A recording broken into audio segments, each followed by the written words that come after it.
Bonjour. Aujourd'hui, on se penche sur un monument de la langue française, le verbe être. On a sous la main des notes, un guide assez complet sur ce verbe si essentiel. L'idée, c'est de voir ensemble pourquoi il est si important, avec avoir bien sûr, et on va essayer de comprendre vite fait sa conjugaison au présent et ses fonctions principales. Ok, alors décortiquons ça. Oui, bonjour. C'est vrai que être, on le trouve absolument partout. Dès qu'on veut dire quelque chose en français, même très simple, il y a de fortes chances qu'on en ait besoin. Le guide le montre bien comme l'épine dorsale pour parler de soi ou d'écrire. Alors, le guide commence logiquement par la conjugaison au présent, bon, sans tout réciter, hein, mais les formes de base. Je suis, tu es, il est, elle est, on est, nous sommes, vous êtes, ils sont, elles sont. Ce sont celles qu'on utilise tout le temps. Exactement.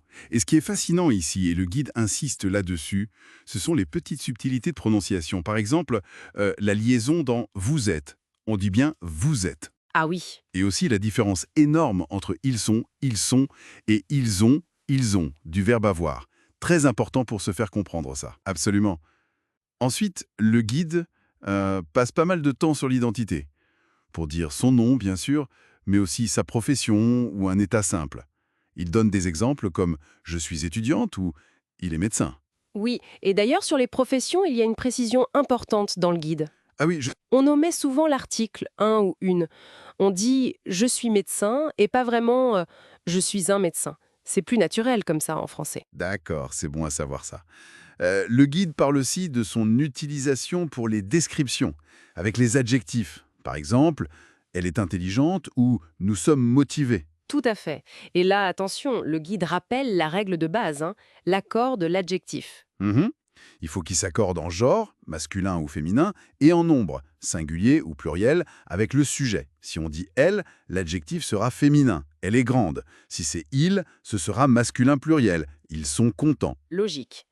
Le guide aborde aussi la nationalité et l'origine. C'est assez direct, non? Comme je suis française ou elles sont allemandes. L'adjectif de nationalité s'accorde aussi, bien sûr. Oui, c'est ça. Et le guide note qu'on n'a pas besoin d'une préposition comme from en anglais. Juste je suis, plus nationalité, ça suffit la plupart du temps. Plus simple en fait. Bah ouais. Le verbe être sert aussi pour dire où on est ou comment on se sent. Le guide donne des exemples comme il est à Paris ou je suis malade ou même nous sommes en colère. Exact. C'est la base pour exprimer sa localisation ou son état, sa condition du moment. Et alors là, ça devient vraiment intéressant. Le guide a toute une section sur les expressions idiomatiques. Il y en a tellement. Ah oui, il liste les plus courantes. Être en retard, être d'accord. Et celle qui est super pratique, être en train de faire quelque chose. Oui, être en train de, ça c'est omniprésent dans la conversation de tous les jours. Le guide soulignait bien que maîtriser ces expressions, ça change tout pour parler de manière plus fluide. C'est clair. Et pour finir, le guide aborde un gros morceau, son rôle comme auxiliaire. Pour certains verbes, surtout ceux qui indiquent un mouvement ou un changement d'état, c'est être qu'on utilise pour former le passé composé, Absolument. comme je suis allé ou elle est arrivée. Exactement.